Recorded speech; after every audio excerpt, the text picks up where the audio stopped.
versatile. Quality of life getting better. Hey guys, welcome to today's interview. My name is Omotolani Olajimoke Falaye from Posata Limited, and today we'll be discussing about asthma. And with me is a colleague of mine. You're welcome, man. Hi, good afternoon. Alright, can you introduce yourself? Yeah, my name is Dawn Grace. Okay, today we'll be talking about asthma. Well, have you heard of asthma before?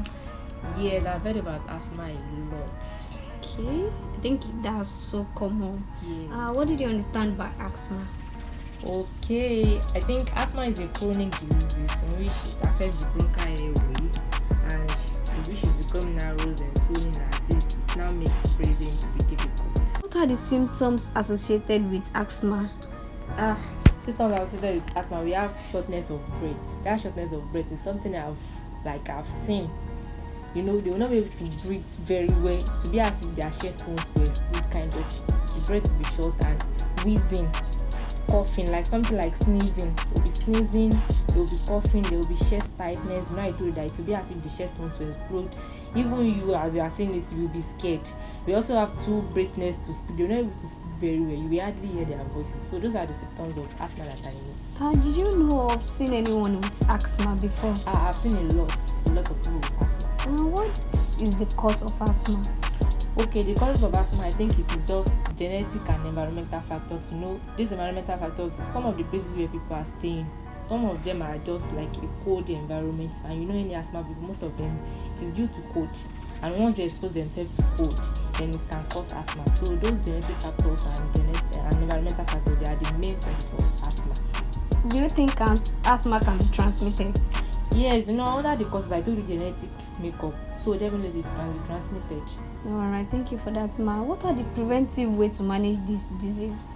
Okay, one of the preventive measures is just always carry your quick relief inhaler. You know, to every asthmatic patient, it's always advisable to have an inhaler. Wherever you are going to, hold your inhaler. It's just like a Christian, if you are going to church, you hold your Bible.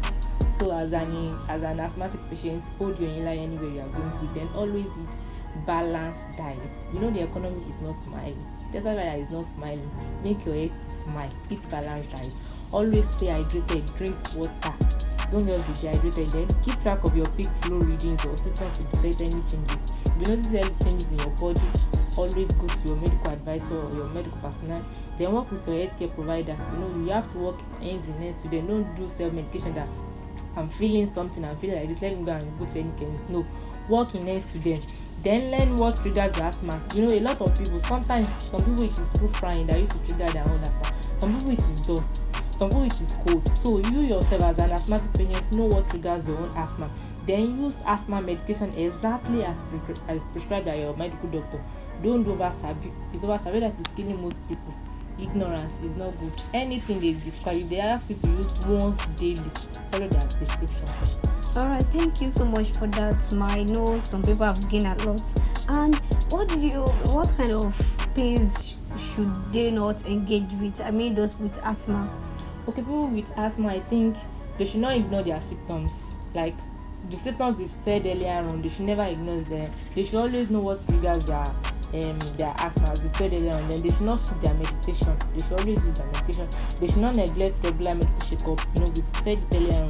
Always go for a medical checkup. It is very, very important.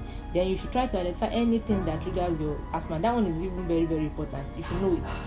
Probably if it is dust, you should know that you always carry your nose mask wherever you are going to. If it is frying, you know that if I want to fry anything, or you know anybody that is frying, you run away from it. They do not disregard the impact of stress. You know, you manage your stress very. People that have asthma, they don't really need to undergo anything kind of stress. So you learn how to manage your time, learn how to manage your stress.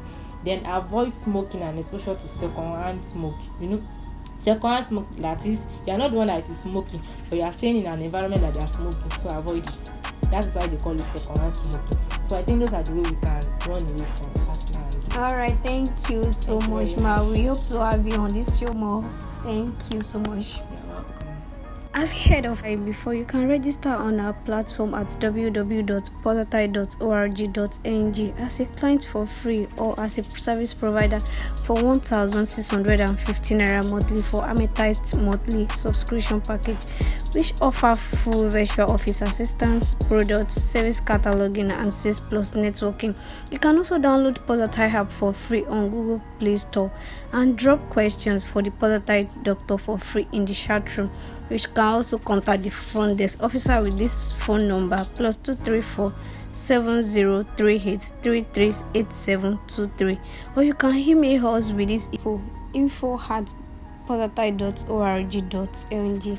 Podatai, quality of life getting better. Thank you. Podatai, quality of life getting better.